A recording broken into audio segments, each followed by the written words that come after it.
నమస్తే. ఈరోజు మన స్టూడియోలో ప్రముఖ ఆధ్యాత్మికవేత్త ఆస్ట్రోన్యూమరాలజిస్ట్ శ్రీమతి జయప్రద గారు మనతో ఉన్నారు. మేడం గారితో మాట్లాడదాం. నమస్కారం మేడం. నమస్తే అమ్మా, శ్రీమాత్రే నమః. మేడం, జూలై మాసం మిథున రాశి వారి పరిస్థితి ఓవరాల్గా ఆర్థికంగా, ఆరోగ్యంగా అన్ని విధాలుగా ఎలా ఉండబోతుంది? ఎలాంటి పరిస్థితులు ఎదురవబోతున్నాయి వీళ్ళకి? మిథున రాశి వాళ్ళకి ఈ మాసం ఏంటంటే అనుకూలమైన దానికన్నా ప్రతికూలంగా కనిపిస్తుంది. ఎక్కువగా అనుకూలం అనేది చాలా తక్కువగా కనిపిస్తుంది. అయితే మిథున రాశి వాళ్ళ రాశిలోనే గురువు ఉండడం, రాశిలోనే రవి భగవానుడు ఉండము, ఇద్దరు రెండు గ్రహాలు ఉండడం వల్ల ఒక విధంగా ఏంటంటే ఏ రాశి అయినా గ్రహాలు ఉంటప్పుడు దాని ఒక ప్రభావం అనేది మనకి పాజిటివ్ కావచ్చు, నెగిటివ్ కావచ్చు, కానీ ప్రభావం అయితే బాగా కనిపిస్తుంది. అయితే గురుగ్రహం మనకి పాజిటివ్ ఇస్తుంది, రవిగ్రహం పాపగ్రహం అది నెగిటివ్ ఇస్తుంది. ఈ రెండు పాజిటివ్ నెగిటివ్ రెండు కానీ ఏంటంటే సో మిథున రాశి వాళ్ళకి కొంచెం మామూలుగా మిథున రాశి వాళ్ళు ఎవరైనా ఏదైనా విషయం తెలిస్తే వాళ్ళు చాలా లైట్గా తీసుకుంటారు. సర్కాజింగ్ కొంచెం వాళ్ళకి ఎంత సర్కాజింగ్ ఉంటుందంటే మనం ఏదో విషయం చెప్తే నిజంగా వద్దా మరి చెప్తారు లేదు, టూ మచ్ సీరియస్గా దేన్ని తీసుకోరు. సీరియస్గా తీసుకోవడం కాదు, అసలు బాగా కామెంట్ కూడా చేస్తుంటారు. ఇవన్నీ చెప్తే అవుతుందా, నేను ఇవన్నీ నమ్మను అని చెప్పేసి నిజంగా వాళ్ళకి ఆ విషయం మీద అవగాహన ఉంటే నిజంగా నమ్మితే వాళ్ళు చాలా పర్టికులర్గా ఫాలో అవుతారు. ఒకవేళ నమ్మలేకపోతే జనరల్గా నమ్మరు. 100% ఏంటంటే ఏ విషయాన్ని నమ్మరు. చాలా సర్కాజం ఉంటుంది అన్నమాట. మాటల్లోనే ఏదో మాట్లాడుతూ అనవసరాన్ని అనేస్తూ ఉంటుంటారు. అలాంటి లక్షణం ఎక్కువగా ఉంటుంది. దీంతో రవి గురువులు ఈ మాసంలో వీళ్ళకి ఈ స్థానంలో ఉండడం వల్ల అలా అన్నప్పుడల్లా ప్రతి ఒక్కరు పట్టుకుంటారు. నువ్వు ఎలా మాట్లాడుతున్నావు, నీకు ఎలా తెలుసు. ఇంతకుముందు ఏమో వాళ్ళు చెప్పే దాంట్లో లాజిక్స్ ఉంటాయి బాగా. ఆ లాజిక్ కరెక్టే కదా అనిపిస్తుంది మనకి. అంటే ప్రతిదీ వాళ్ళు సర్కాజంగా మాట్లాడినప్పటికీ కూడా ఆ మాట లాజిక్ ఉండడం వల్ల అవును కరెక్టే కదా, ఈ పాయింట్ కరెక్టే కదా, మనం ఎందుకు ఇది ఆలోచించదు కోణం అని చెప్పేసి అనుకుంటాం. అయితే గురువు ఇక్కడ ఉండడం వల్ల ఈ రాశిలో ఈరోజు వీళ్ళు మాట్లాడే ప్రతి ఒక్క మాట వీళ్ళకి కౌంటర్స్ వస్తాయి, పెద్ద పెద్ద కౌంటర్స్ వస్తాయి. ఎటువంటి కౌంటర్స్ వస్తాయంటే ఇంకా వాళ్ళ లైఫ్లో మళ్ళీ అలాంటి విషయాలు మళ్ళీ మాట్లాడితే అమ్మో ఏమొస్తుందో గొడవ అని చెప్పేసి అనే ఫీలింగ్లో తెప్పించేస్తుంట. అలాంటి సిచ్యువేషన్స్ ఈ మాసంలో మిథున రాశి వాళ్ళకి ఎక్కువగా అనిపిస్తున్నాయి. ఎందుకు అంతకన్నా ముందు ఏంటంటే వీళ్ళు కామెంట్ చేసి వదిలేసిన తర్వాత వాళ్ళు చాలామంది వీళ్ళ మీద ఆ రోజు ఇలా కామెంట్ చేశారని చెప్పి ఒక శత్రు వర్గం రెడీ అయి ఉంటుంది, ఒక శత్రువులుగా మారి ఉంటారు. వాళ్ళు ఈ మాసంలో మిథున రాశిలో రవి ఉండడం వల్ల శరీరం సంబంధించిన వరకు చాలా ఒక రకమైన వ్యాధి అనేది జరుగుతుంది వాళ్ళకి.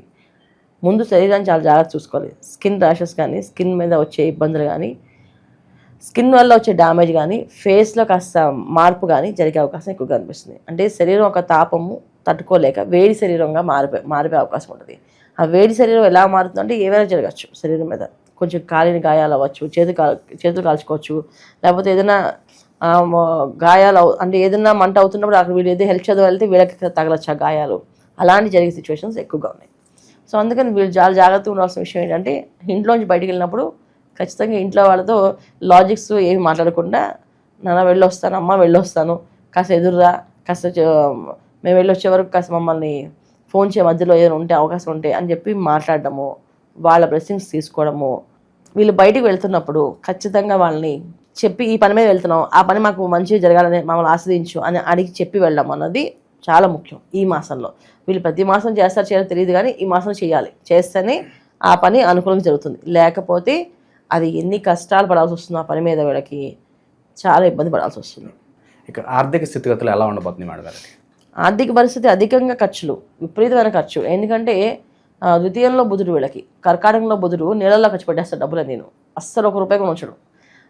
మళ్ళీ విపరీతమైన తెలివితేటలు. ఎలా తెలివితేటలు అంటే ఈ వ్యాపారం చేస్తే బ్రహ్మాండంగా ఉంటుందని ఒక ప్లానింగ్ ఒక మొత్తం గీసేసుకొని దానికి మొత్తం ఓపెన్ చేసి స్టార్ట్ చేస్తే ఏం జరగదు అక్కడ వ్యాపారం. అది మెయిన్ ప్రాబ్లం. సో ఎక్కువ ఏంటంటే కొత్త వ్యాపారాలు చేద్దామని కుతూహలం ఎక్కువగా ఉంటుంది ఈ మాసం వీళ్ళకి.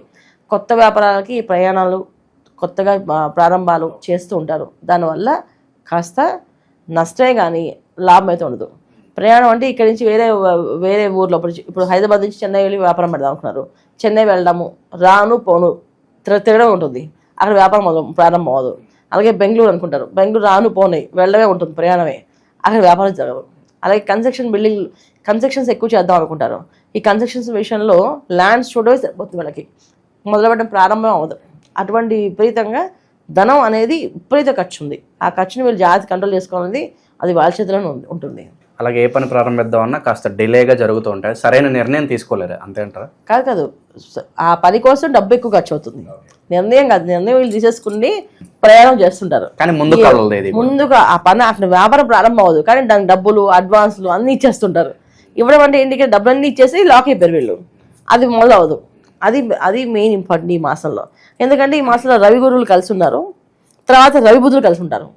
ఇప్పుడు రవి గురువులు మొదటి 2 వారాలు రవి గురువులు కలిసి ఉన్నారు, తర్వాత 2 వారాల తర్వాత రవి బుధులు కలిసి ఉంటారు.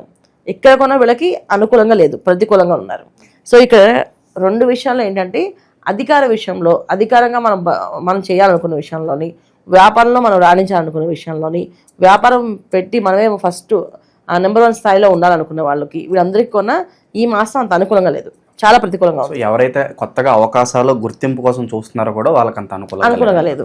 ఉన్న వ్యాపారాల్లో కూడా గుర్తింపు కోసం చూసిన వాళ్ళకి కూడా అనుకూలంగా లేదు. సో వీళ్ళు చేసుకోవాల్సిన జాగ్రత్త ఏంటంటే ఈ మాసంలో అలాంటివి ఏవైనా ఉంటే వాయిదా వేయడమే తప్ప ముందుకు వెళ్ళకూడదు. ఇక చివరగా వైవాహిక జీవితం ఎలా ఉంటుంది, సంతానం కోసం ఎప్పటి నుంచో ఎదురు చూసే వాళ్ళకి ఏదైనా గుడ్ న్యూస్లు ఉన్నాయి మేడం ఏదైనా? సంతాన భాగ్యం అంత అనుకూలంగా ఏం లేదు ఈ మాసంలో వీళ్ళకి. తర్వాత వైవాహిక జీవితంలో కాస్తంత మార్పు అనేది జరుగుతుంది. సో భార్యాభర్తల మధ్యన కాస్త వాదనలు, కాస్త విభేదాలు, కాస్తంత మనస్పర్ధలు వచ్చే అవకాశం ఉంది కనుక జాగ్రత్తగా ఉండడం ముఖ్యం. ఇప్పుడు ఏ విషయమైనా సరే మనం ఏ విత్తనాలు నాటితే అవే పళ్ళు వస్తాయి కదా, ఆ సర్కాజం అనేది ఇంట్లో అందరితో వచ్చేస్తుంది, ఇంట్లో అందరూ మాట్లాడుతుంటారు. ఇప్పుడు వీళ్ళు నిజంగా ఒక పద్ధతిగా మారిపోయి చాలా జాగ్రత్తగా మాట్లాడినా సరే వీళ్ళతో మిగతా వాళ్ళు మాట్లాడుతుంటారు. ఎందుకంటే ఆ రోజు వీళ్ళు చేస్తారు కదా, ఈ రోజు వాళ్ళు చేయాలి కదా, అందుకని చేస్తుంటారు.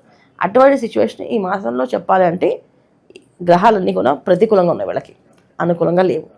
అందువల్ల ఏంటంటే దైవనామస్మరణ చేయడము, దైవాన్ని ఆరాధించడము, పెద్దవాళ్ళని గౌరవించడము, ఇంట్లో వాళ్ళకి కాస్త చెప్పి బయటికి వెళ్ళడము, శుభశకునాలు చూసుకొని బయటికి వెళ్ళడము, ఇది చాలా చాలా ముఖ్యం వీళ్ళకి.